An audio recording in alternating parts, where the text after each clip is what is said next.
Okay, great. Well, welcome to this edition of Print Speak. My name is Rebecca Travis. My pronouns are she, her, and I'm the Curator and Collections Manager at Open Studio and the curator of the current main gallery exhibition, Cultivating Connection. We're really excited today to have the three artists featured in the exhibition joining us today for this Print Speak discussion. So please welcome Alyssa Alikpala, Jenn Law, and Noelle Wharton-Ayer. Before we begin, I would just like to do a land acknowledgement. So Open Studio acknowledges that it is situated on the traditional territories of many nations, including the Mississaugas of the Credit First Nation, the Anishinaabe, the Huron-Wendat, and the Haudenosaunee. They are the original owners and custodians of the land on which we continue to create and exist. For those of you who are just joining us for the first time today, I'll give you a bit of information about Open Studio and Print Speak. So Open Studio is an artist-run center dedicated to contemporary print. We offer accessible, inclusive, and affordable printmaking facilities, programs, and services for artists and the public across Canada and abroad. We support artists in creating and exhibiting contemporary print in an open-minded, safe, and collaborative environment. Our vision is to shape the exploration of print as essential, dynamic, and relevant to contemporary culture and creative thought. Print Speak is a virtual education series that focuses on the incredible artists whose work pushes the boundaries of print media. These talks will take you on a journey with each artist to learn about their passion for creating. Just a couple of notes about Zoom protocols. We'll keep everyone on mute for the talk, and this is going to be approximately a 30-minute moderated discussion, and then we'll open up to questions at the end. If you would like to put a question forward, you can use the chat function or the raised hand emoji, and we'll get to you at that time. And I'm just going to introduce everyone who's joining us in the talk today. Alyssa Alikpala is an interdisciplinary artist, designer, and researcher working across sound, sculpture, installation, and ephemeral forms. Her practice explores the sensorial body and its relation to material and environment, focusing on physical process, both as a way of generating insight and as a meditative practice. Through environmental interventions, her current body of work invites slowness and sensitivity. Using found and natural materials, the works respond intentionally to the time, place, and conditions in which they're installed, and ultimately accept their impermanence. Jenn Law is an artist, writer, and editor living in Toronto. She works across print, clay, and animation. Her practice explores language ecologies, the historical archive library, literary objects, and processes of material storytelling.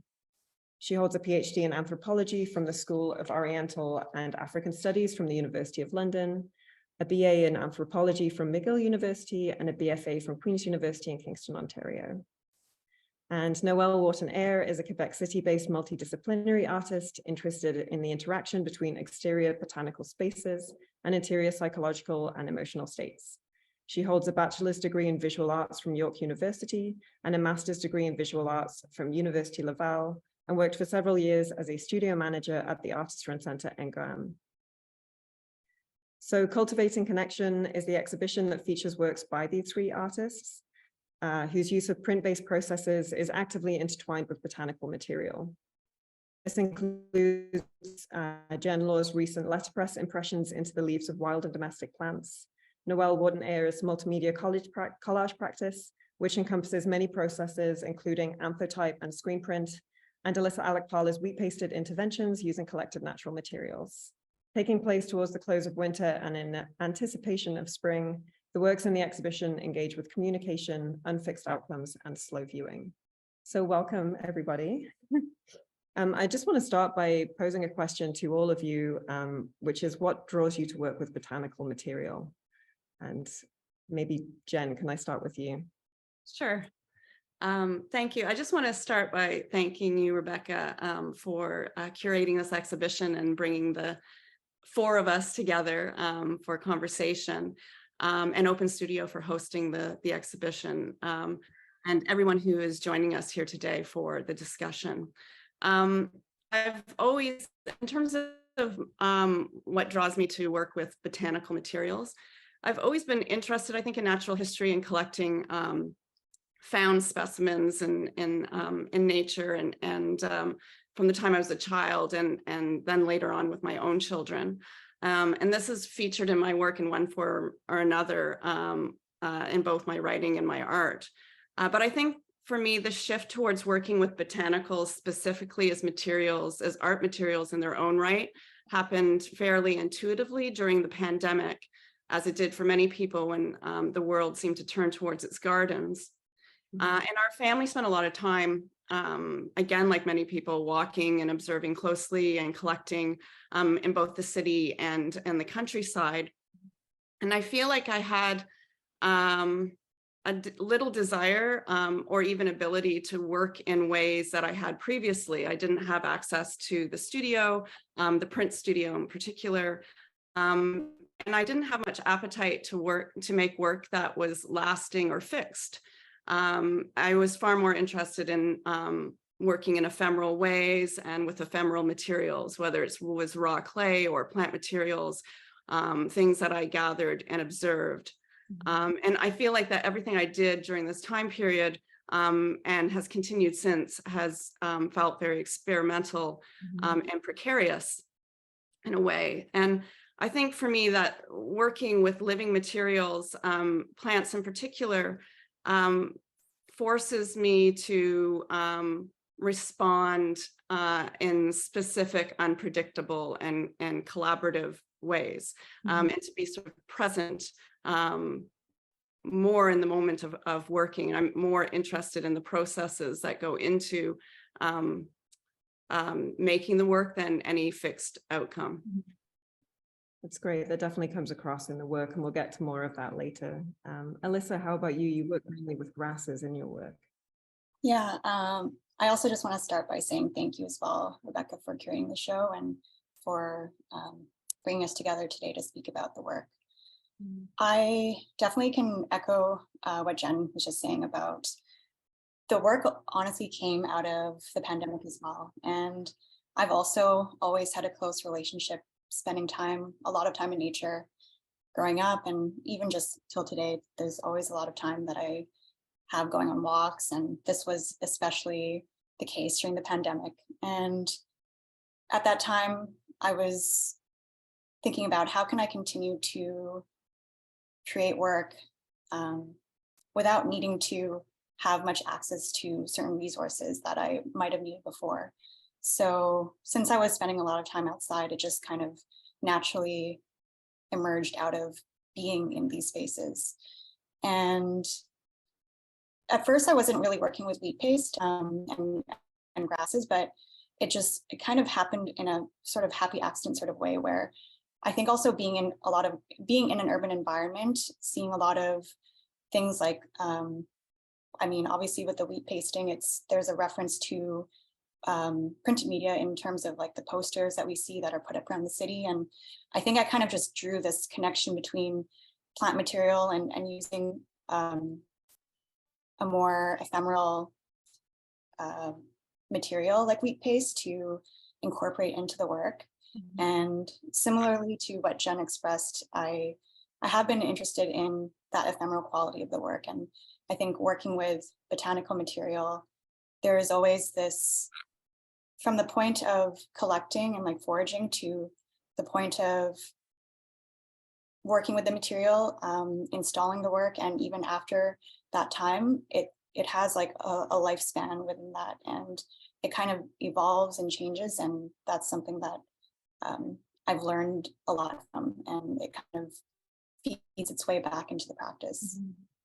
I think that's something that when I kind of discovered the connections between the three of you, there was collecting, there was the idea of things being time-based, as well as this idea of botanical material.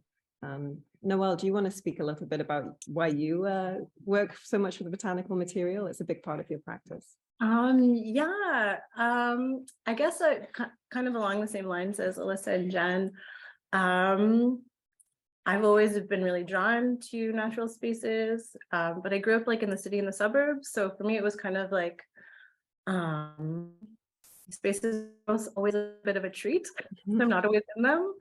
I also planted trees for about 4 summers in my early 20s, and that was kind of a formative experience for me growing up in the city and then spending like 3 months in the woods in the middle of nowhere.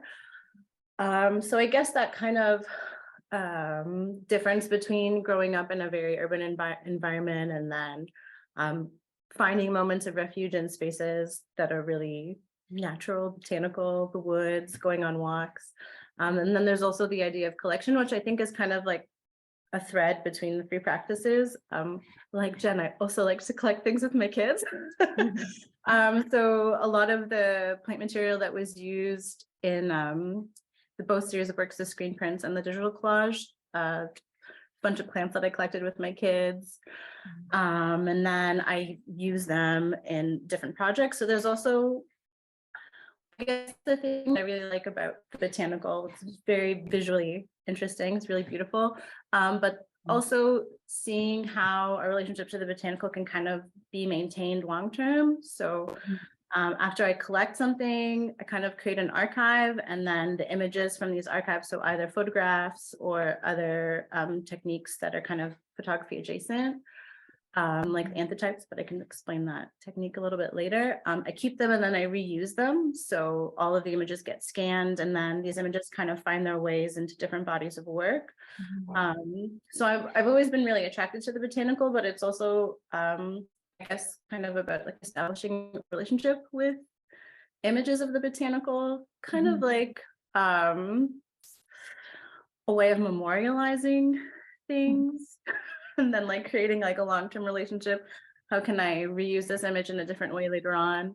How can it come back and mean something else? How can I combine it with other images to make other meaning?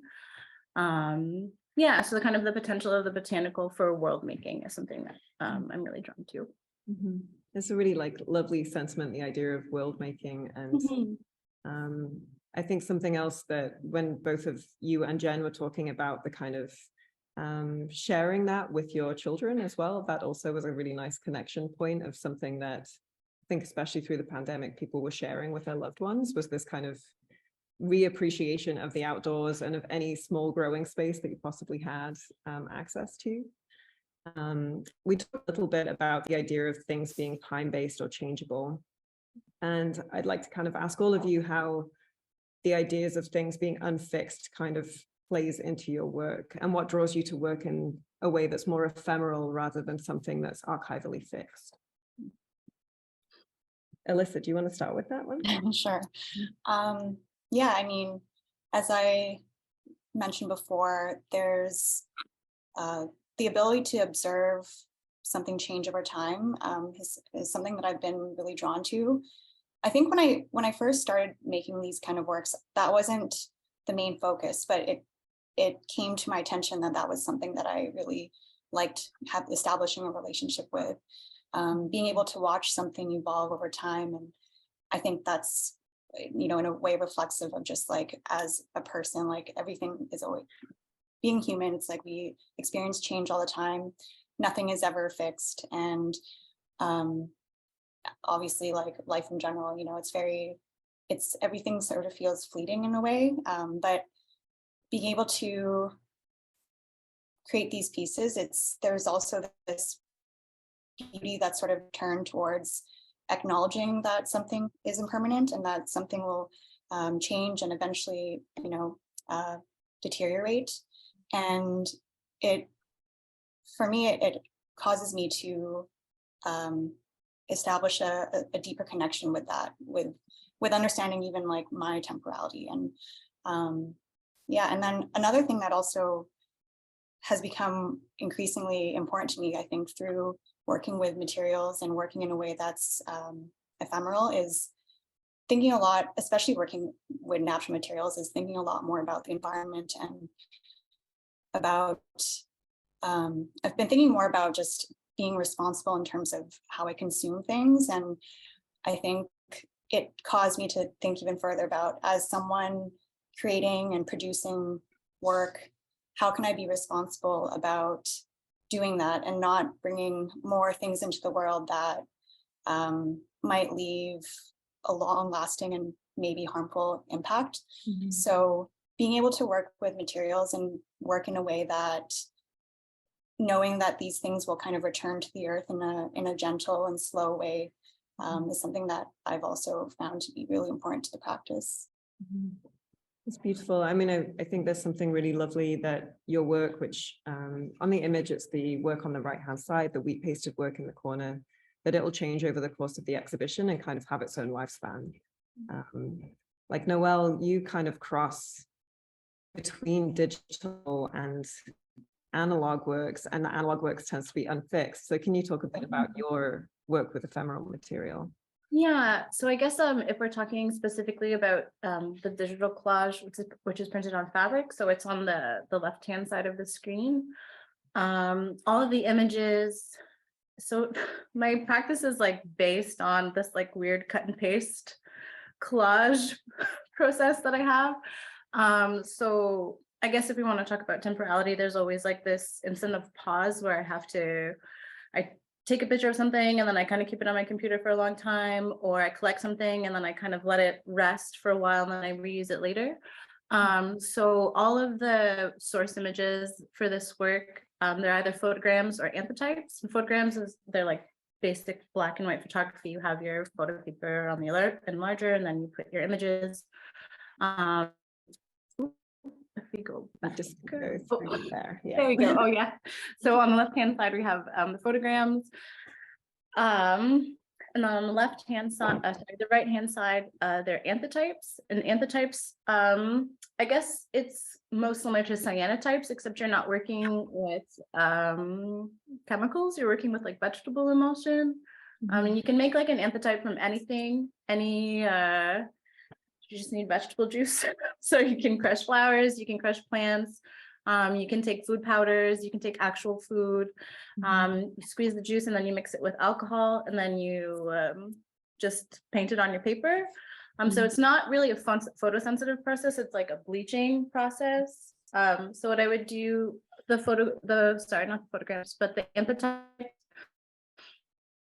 all of the leaves that I did with my sons, the 2 seasons before, so in the fall, and I think I did the anthotypes at the end. It's really sunny outside, so I had scanned all of the plants and put them on my paper with the vegetable emulsion, and then you just put it in the sun. It depends on the type of vegetable product that you're using. Sometimes it takes a couple of hours, sometimes it takes a couple of days, but it's basically a bleaching process. So whatever is not covered by the black part of your acetate, the image of the acetate, it gets bleached up by the sun. So you have kind of like a reverse cyanotype, I think. Photography is not my specialty. I really like playing with photographic processes, but sometimes technically I'm like, So in the larger collage that we saw a few photos ago, all the imagery is cut out from these scanned anthotypes and photograms. So there's kind of this continual translation. I have like an initial image or an initial plant material, and then I turn it into an image, and then I turn the image into something else, and then I turn that into something else. So it's kind of like making this weird long life that's like almost digital out of something that's ephemeral. I mean, a plant that's fallen on the ground is just going to decay. So there's like this weird time thing happening. So with these screen prints, it's kind of the same process where I'm using they weren't scans of the plant material that I collected with my kids. So actually, after we collected all of these leaves, I didn't flatten them right away. They were just like in a bag, scrunchy. So the first pause. And then when I wanted to actually use them to do the photograms and the anthotypes, I had to flatten them. So I had to rehydrate them. And I took pictures of them while they were floating in this bath of water. And the photos that I took at that day, they're all of the photos that are kind of collaged over the figures. So there's I guess this first time period of when I collected these leaves with my kids, that was like the first archive that I was using with those photos. And then the second were actually a bunch of photos that I'd found I think around the same time, so spring of last year, but there were photos from like 12 years ago when I'd gone on a farming it was a woofing trip. I don't know if anyone knows what woofing is, but I was working on a farm in Costa Rica for about a month in the summer. And it was a bunch of photos that I'd found from that period of my life. And that at that point had been about 11 or 12 years. And it was kind of like a happy accident, which is something that I love. I love finding things that I can use in a piece, or getting things from other people. Like people give, I have my mother-in-law who just gifted me like a collection of rocks and sticks. So either receiving things from other people or finding things kind of haphazardly. So the other images in the collage, so kind of the background and also the initial forms of the figures. So in each collage, there's a person in the foreground. Those are all taken from this suite of pictures from Costa Rica. So it's kind of like putting both time periods of my life on the same picture plane.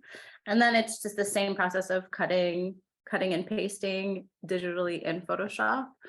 And I guess before I was kind of talking about world making. So this idea of using this kind of digital residue of plant material to kind of like make another world. It's very speculative. You're not really sure what's happening in the image, but there's something about the process also of like having the file open and then cutting and pasting everything. It's really absorbing, which is kind of like the hope. I hope that translates in the prints at the end, that they're kind of absorbing. You really want to take a long time to see what's happening, even if it's kind of confusing. It kind of also reflects the making process for me as well. Yeah, I think there's a real sense of like getting lost in the images. And I really encourage everyone to come and see the show in person, because really when you're standing in front of the works, there's so many layers that you can kind of get lost in when you're looking at Noelle's works. And they are very like transportive. You feel like you're taken somewhere different. Jenn, I actually wanted to ask you about the way that you're collaborating with different plants. So your work, I'll just bring it up on the screen, but you've been working in a really interesting way with plants and leaves with letterpress. And in particular, you, with the show, working with 2 commonly available houseplants. Can you talk a bit about some of your research about bringing the garden inside and how that kind of dictated the work you're making now? Yeah, I think, you know, this work kind of happened accidentally. I think Noelle was just talking about those happy accidents, and I was actually working on a different project altogether at the studio in lithography. And on my way to the studio, I had been working with found materials for a couple of years, and there were magnolia. It was in the last spring, and there were magnolia petals all over my driveway. And on a whim, I gathered some to bring into the studio, thinking I might try pressing some words, some letters, just using the metal type, not using the press. And when I showed up, I collaborate often with Pudi Tong at the studio. And he said, I showed him the magnolia petals, and he said, we just happened to get this Linoscribe proofing press at the studio. So why do it by hand when we can do it with a press? And it kind of, what started off as an experiment became this kind of ongoing series of conversations that I was initiating, if you will, with found plant materials. And I was really drawn to how quickly they changed, how easily they lent themselves to being imprinted with words, and how that in itself became a vehicle for me for writing, and a generative vehicle for writing, but writing in a way that was very much responsive to whatever I was printing on. So if I were printing on ivy, I would write about attachment issues, or if I were writing on, working with fallen leaves in the autumn, maple leaves, I would write about wearing one's brightest colors through darkest months. Or it was always in a conversational mode, even though I knew that this was, not a true collaboration. It's collaboration in the sense that I'm of cause and effect. I'm impressing my worldview, if you will, onto, or my poetic intentions onto these materials, and then they're responding in very different ways. Different materials, different plant materials even respond differently. I chose specifically for this show. I work very seasonally, and I also like that way of working where I have to respond with whatever's happening in my immediate environment at the time. And when Rebecca, you first invited me to be part of the show and said it would be in March, it really had me thinking, well, what am I going to work with? Much like Alyssa ended up working with these grasses that she gathered in winter. So very responsive to that, being on that kind of threshold between winter and spring. But I had done some experiments with some house plants over the summer, and I knew that the Monstera would hold on to my words in certain ways, and also that I wanted the ability to bring something living into the studio. That could be Monstera, very forgiving in terms of how they hold on to the text. But they're also very easily repropagated. So if you, with clippings, they can reroot very easily. And as a counter to that, I thought I wanted to bring something in that decays, that wasn't going to stay alive, that held on to my words differently, that kind of where my words, and this will happen eventually with the Monstera as well, is eventually most plants that I work with will let go of the words at some point, will edit me out of themselves in some way. And so metaphorically, I was interested in the monstrous side of Monstera, that link to the word monstrous. And on the other side, I sort of chose to work with Calathea, both for personal reasons, because my mother grew Calathea when I was younger, and I was always fascinated with them. They're also known as prayer plants. So at night, they close their leaves in a way that mimics or looks like praying hands. And I thought it was a good counterpoint, these kind of monsters and prayers, the living and the things that decay. And I've always struggled to keep my own Calathea plant alive. So that was part of that as well, is that exploring that line between care and neglect, and how overcare can also be a negative thing. Giving and taking. I think both of these works are about giving and taking, and play on ecological concerns in that regard too, is how much do we take? How much do we ask for too much? Where nature is concerned, where the world is concerned, what do we give back in return? So, from a poetic perspective, those are the sorts of things I was interested in. But there's also this side of houseplants that has a social history that's quite interesting, that really dates from ancient times. But I think it wasn't really until the Victorian period where you saw this shift between plants that were being brought inside and cultivated inside for medicinal reasons or apothecary reasons or practical reasons, and versus those that are being brought inside for ornamental reasons. And that really sort of shifted with shifting technologies on how we could keep them alive indoors, and the development of glass houses during the Victorian period and a bit earlier than that. And how those plants then went from those glass houses into people's domestic spaces in certain ways, to the point where we're at now, where we take houseplants for granted. We don't think too much about their origins, and we treat them as disposable commodities. Often we don't overthink it if we have a plant that doesn't do well. That we neglect and fails to thrive. So I play on, I guess all of those things were at play when I chose these two kind of different specimens or different houseplant species to engage for this exhibition. But of course, these plants are, I mean, they're domesticated to us, but they grow wild in other places in the world. And I think, you know, for as long as we've been bringing plants into our homes, writers and artists have been also using them metaphorically to critique, you know, that kind of colonial collecting desire of what we harvest, what we bring to us, how we build worlds in this way that is imbalanced in terms of how much we take and if we ask for permission and taking. Yeah, it's a really interesting sort of tension line to walk, and there's so much history and research you've been doing to kind of supplement this work. And also a real practice of kind of care and sensitivity, which I think, Alyssa, you also really kind of show through your work as well. And your work's very site specific. So when I invited you to do the show, I wasn't quite sure what you were going to respond to. And there was a real sort of sense of seeing it being built in the space.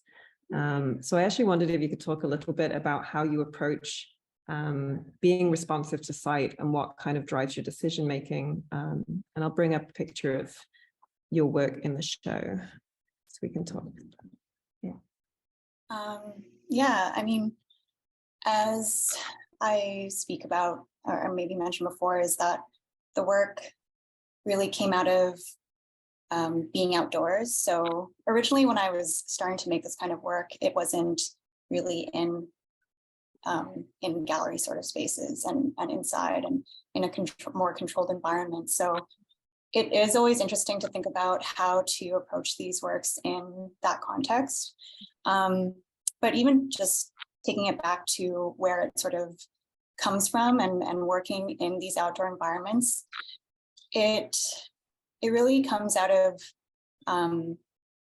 the embodied experience of physically being in a space and thinking about my relationship to that space and what I notice, what I observe, whether through seeing or listening, and just like even just feeling in a more intuitive sense. And especially working outdoors, I've started to think even more about making work in public spaces and even thinking about spaces that might not necessarily be public and maybe more private. And I'm thinking a lot about the public and private sort of spaces. And even in public spaces, it's like who belongs in these spaces, who's allowed to be in these spaces. And when I'm outside doing these works, I for some reason I feel like a sense of, I think because of the action of what I'm doing, there's also that thought of when you're in public spaces, what's deemed acceptable or allowed to happen in a space. And so when I'm doing an intervention, I think the act of applying something on a surface, and it makes me feel really alert of like who's watching, and thinking about that sort of dynamic between people that are passing by. And I've had one specific instance that stands out where someone did come up to me, and I was in the middle of like a abandoned lot, and it was very overgrown and just by the railway. And this man came up to me, and he was giving me a bit of trouble for what I was doing. And so there's this feeling of whenever I'm in a space, I'm thinking about how do I feel, and do I feel safe? Do I feel like what is it about that space that I'm drawn to? And I think that's how I sort of approach the work, and taking it back into the gallery context. You know, when I enter a gallery, sort of bringing attention to parts of the space that might typically go unnoticed, and drawing attention to those things, to the corners, to I don't know if you have a photo, like little bits that sometimes most people don't always notice, but I'm always kind of glad to hear when people sort of see those little bits, little surprises, if you are curious and you kind of happen to wander up there with your eyes. So there's a lot of that sort of experience. And also when I'm creating work in any sort of space, I'm thinking about what else is in that space? What am I responding to? What is the work responding to? What kind of conversation happens between those interactions? You know, even as we first started installing the works in the space, it took me like the first day when all the other work was going up, since things were still sort of all over the place, I was like, how do I, it was harder to work because I wanted to be able to have whatever ends up going up in the area that I was working in. It was about that conversation with the other pieces and how they might relate to each other or how they might just be in conversation. And that's something that I always think about, is just not just the work only existing in a space alone, but how it interacts with everything else in that space, whether it's outdoors, whether it's in a gallery, and then ultimately also how does that interaction feel with the body in the space, with myself, with any viewer that's in the space, and how they might sort of notice these things. Yeah, so it's really about that dynamic sort of conversation of all of the elements that are happening in a space. We also talked a bit when you were installing that it was really like a durational activity, like you were here fairly intensively over like a 3-day period. Yeah.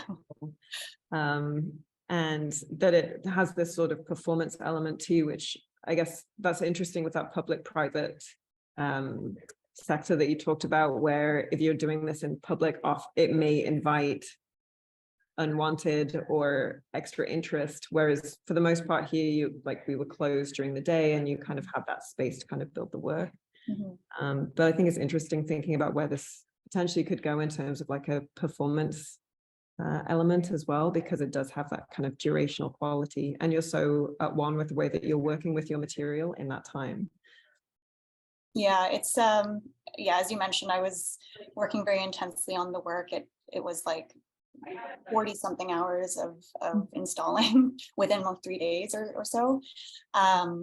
And yeah, as you mentioned, just creating these works, especially in public spaces, there's like a feeling of vulnerability of making work out in the open and not knowing how others might interact with me or with the work. And I think that also again goes back to what I was talking about with just entering in any space as in everyday life and throughout life. You know, I've always sort of had this nervousness or anxiety entering into spaces and wondering, you know, who's in that space and will I feel like I belong, or will I feel welcomed?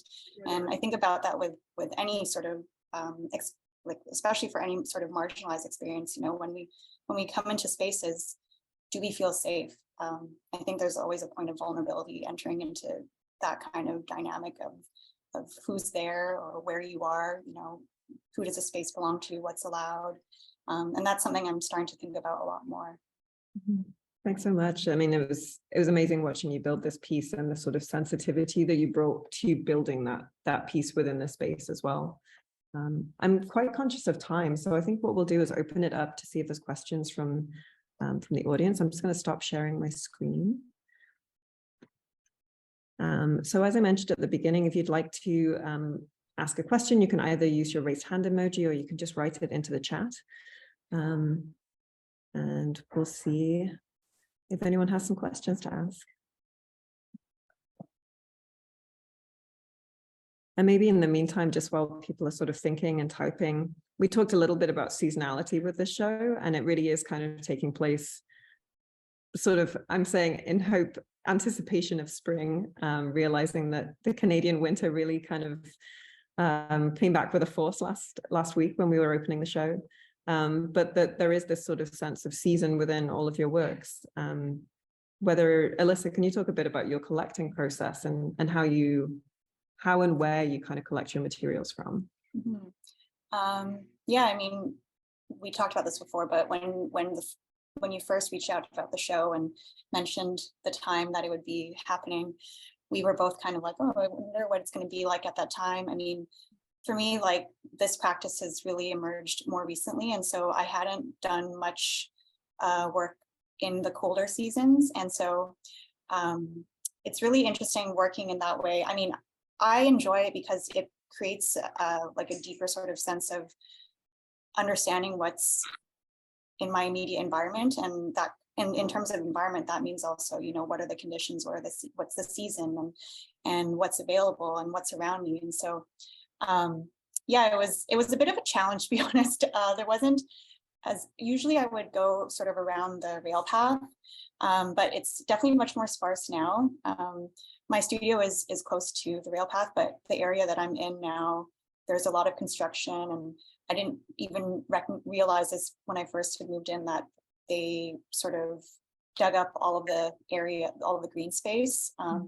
So which was quite sad to see. But for the show, I did end up going to the Humber Marshes, and I collected around there, and I was really happy to see that there was a lot of grass. And yeah, there's, I mean, definitely one bit that I'll just mention too is when it comes to collecting, to foraging, there's also, as I talked about before, like this sense of, when I think about responsibly consuming and producing work, I think about also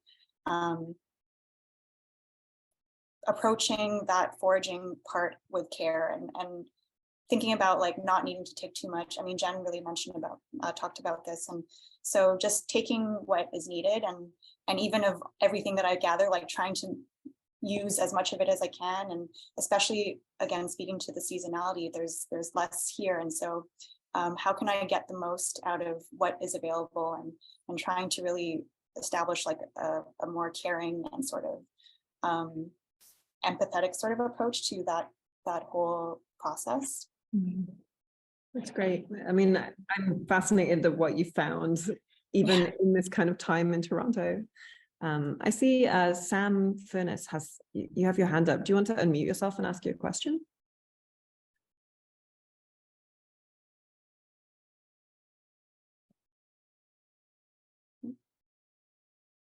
Or just write it into the chat function? And in the meantime, Having mic issues. having some mic issues. Sorry, Sam. Just type in there and we'll ask a question.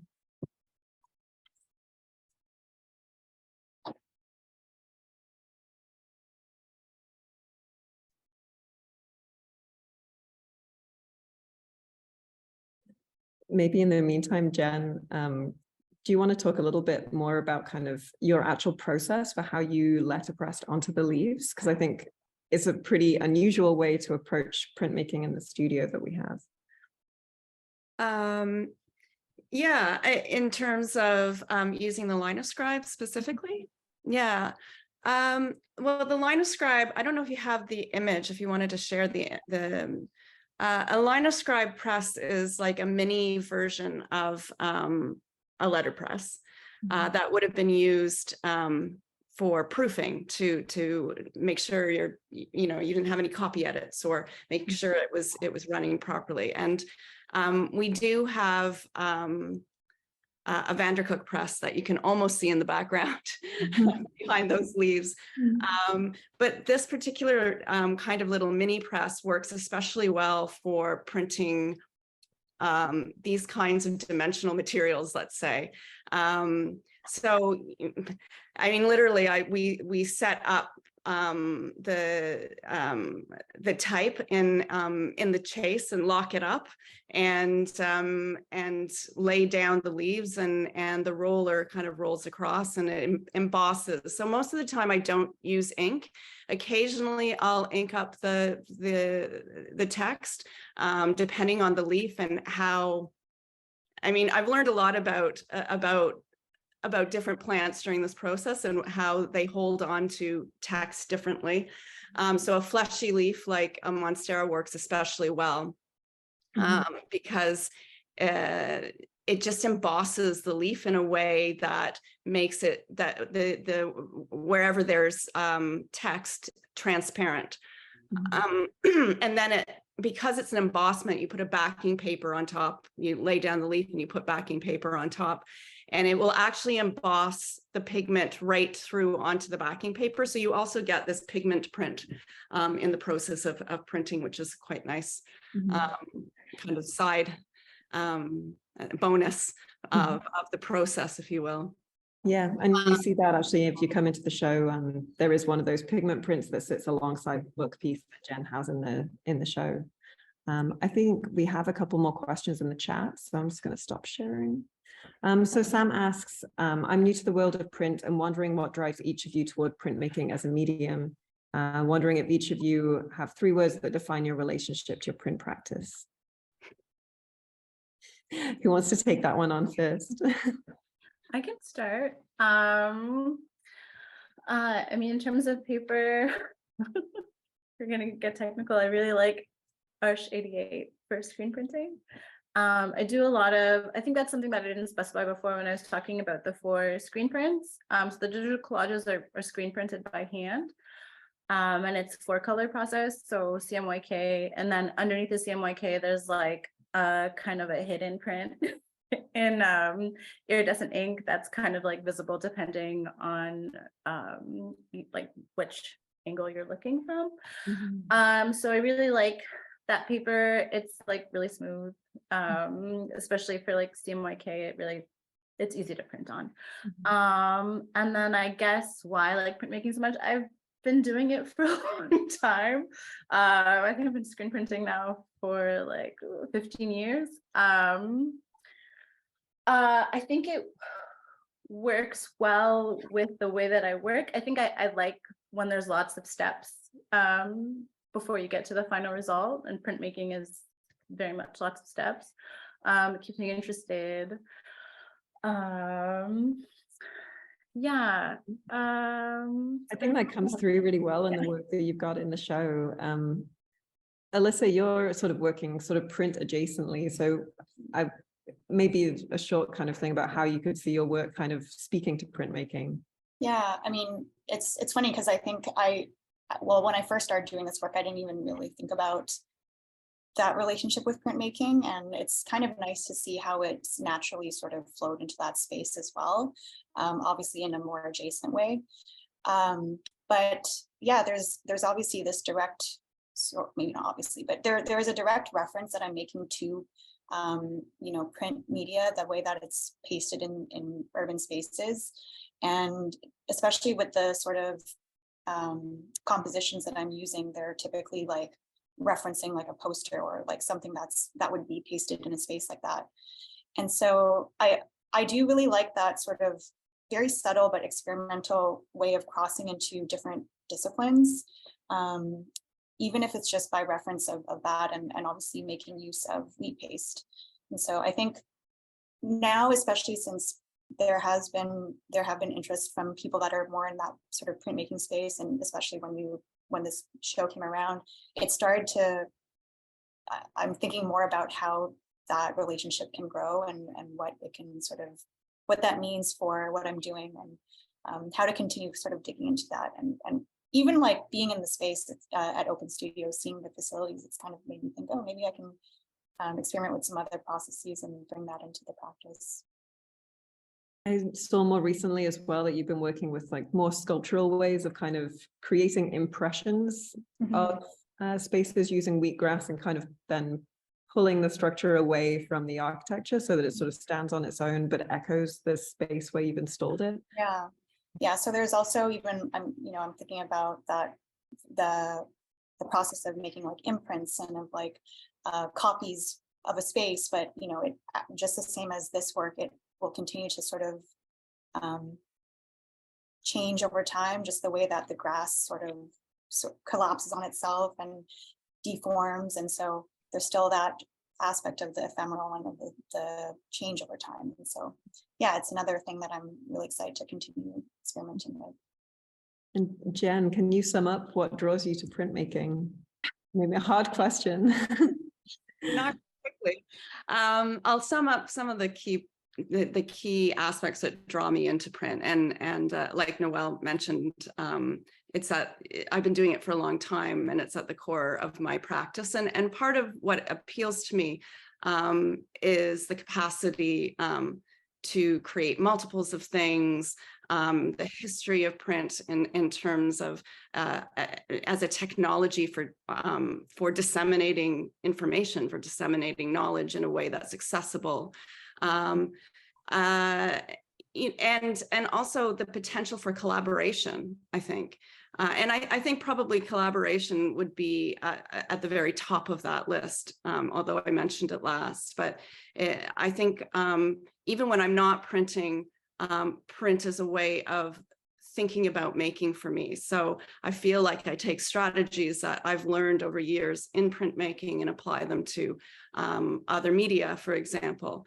But I also think that printmakers are very adept at sharing knowledge in certain ways and working collaboratively in collective studios like Open Studio, but learning from each other, and everybody will have a slightly different way to do certain processes. So, you know, you can take 3 different litho classes with 3 different instructors, and each one will have their own way of approaching that process. And I think there's something very experimental, obviously, built into print, where you're navigating both the technology and the materiality and the concept behind the work all together all the time.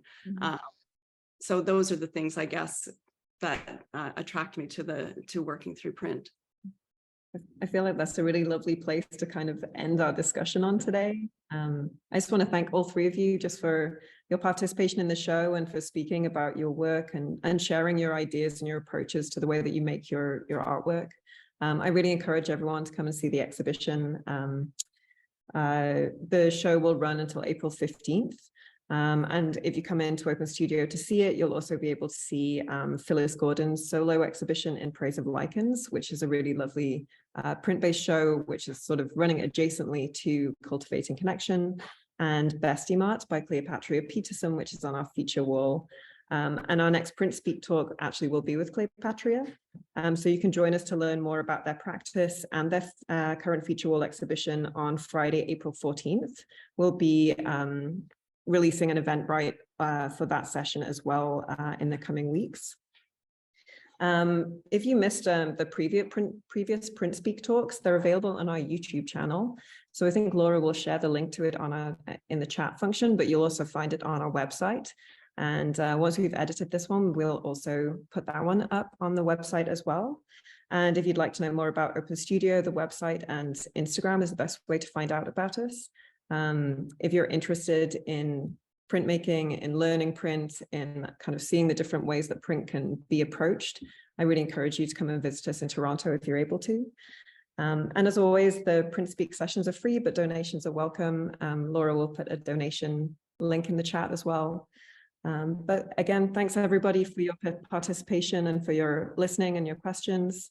And I hope I get to meet some of you in person seeing the show shortly.